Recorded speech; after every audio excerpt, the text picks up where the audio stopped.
Hello people, and welcome to Crypto Exposed.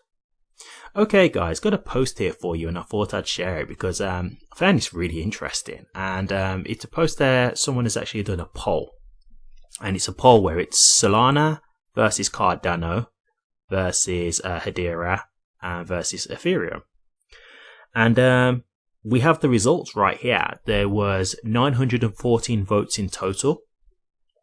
And the poll results are in, and we have HBAR absolutely leading the pack by a mile with 71.6%. And I found this interesting because, you know, this is where I will say, look, and I say this numerous times to you guys, like, a lot of people just look at price, right? A lot of people probably think, oh, I'm going to go with Ethereum or Solana because of price. But this is the thing, when you start to look at the actual fundamentals, Ethereum and Solana, from what I've seen, okay, let me put Solana out just for 1 second. Ethereum is definitely not up to par. And if you look at Ethereum got 2.1%. So that just tells you, like, what people think of Ethereum, really, right? But with Solana, like, I've said it a couple of times now, but I've heard that they have, like, a lot of network outages. I've been hearing this numerous times that, you know, they have trouble scaling. Like, numerous times Solana's gone down. So to me, for them as a network, I'm just like, are you really going to be a good choice? Like, yeah, okay, cool. You've made some money in terms of your price going great. And that's cool. I'm happy for people who are Solana holders. Like, I hope you guys make money because that's what we're all here for. But I do have to say, like, as an actual network, are you going to be a network that enterprises are really going to feel comfortable going with in the long term if your actual network can't really scale that well and you're having a lot of network outages?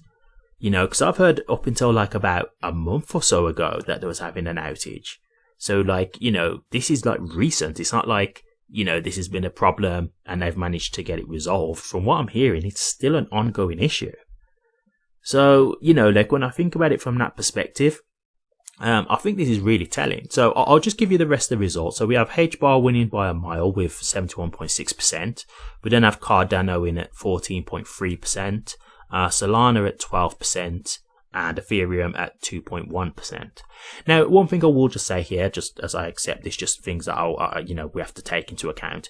I don't know if the people who've seen this are maybe primarily HBAR holders. These are things that we have to obviously take into account, but there are other people who've, you know, they've voted for other things. So I can't say for sure that one way or the other. So this is just something I'm just accepting, just in case people want to say, oh, you know, this is a HBAR poster, for example. I have no idea. Like, I haven't really looked into the guy too deep. I just saw the poll and just wanted to go into it.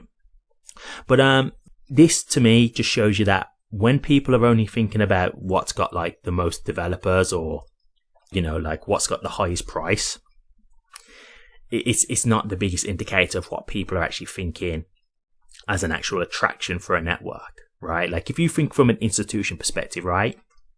Ethereum, you know, Ethereum's the second biggest cryptocurrency out there. If you're hearing, okay, yeah, like Ethereum's gas fees, you know, can range from like, you know, somewhere like $5 up to like $100 and things like that, depending on like what time you're looking to do the transaction and how busy and congested the network is. And also, you could pay that actual transaction fee and it could fail. There's a potential that it could fail and you will still lose that money and you will have to try again to make that happen. Does that really sound attractive to an institution who are probably going to be doing massive amounts of transactions probably every day, right? Or you're going to be thinking, okay, set fees in US dollars, so there's no worry about, you know, it being in, like, for example, the cryptocurrency value, which can fluctuate, because obviously the value of the cryptocurrency can fluctuate over time. So it's set in US dollars, so you always know exactly how much you're paying. It can finalize in like 3 to 5 seconds, you know, right?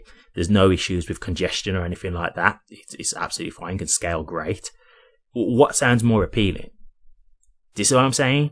And this is why I'm trying to say to you guys, like, when you're thinking just from the perspective of, you know, oh, you know, Ethereum's the second top cryptocurrency. Yeah, okay. But it's because it was one of the earliest cryptocurrencies in existence. So of course it's going to have way more, you know, activity and way more people involved in it because of that.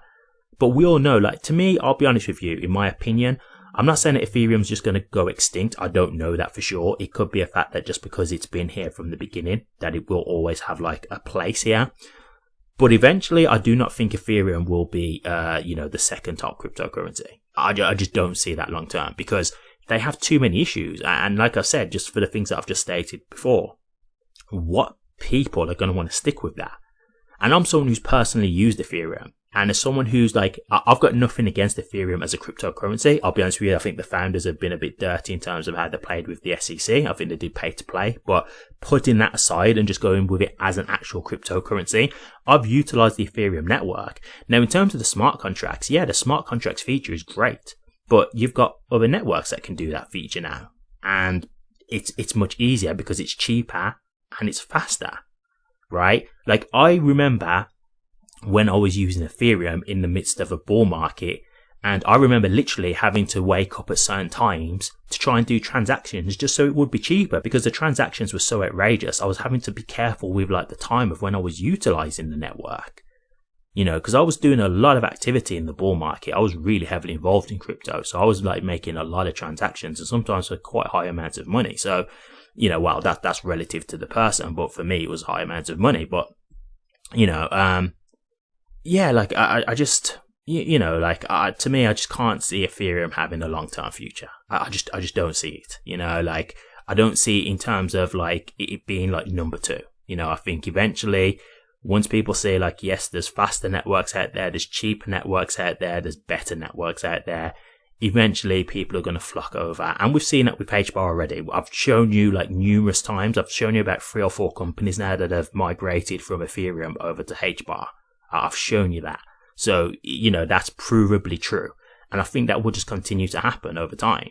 I just think it's a thing where, Ethereum's got such a long-term advantage. It's just going to take time. It's not going to be something overnight where everyone just, flick of a switch, just one day just flocks over to HBAR. I think it's going to be a long-term play. But eventually, yeah, I see that happening. So I thought I'd show you this post because, again, like, I see a lot of people being a bit mad with HBAR at the moment because of the value aspect and not getting stuff in terms of price. But here you can get people's thoughts. Like, 914 people have voted on this and HBAR won by a landslide. So, clearly when we're talking about the aspect of what cryptos can do and, what they think about the prospect of it, HBAR's leading the pack. So, I think that to me is telling because you're getting the ideas of the average people. And I agree. Like, if you ask me out of those 4, I would be picking HBAR. That would be my pick personally. So, I'm showing you that it's not just me saying this as a HBAR holder. There's, other people out there who think this as well. So, thought this would be interesting to share. But yeah, to me, HBAR is looking good, man. I'm really excited for its future. Thank you very much for watching this. If you did like it, please remember to like, comment, and subscribe. Take care.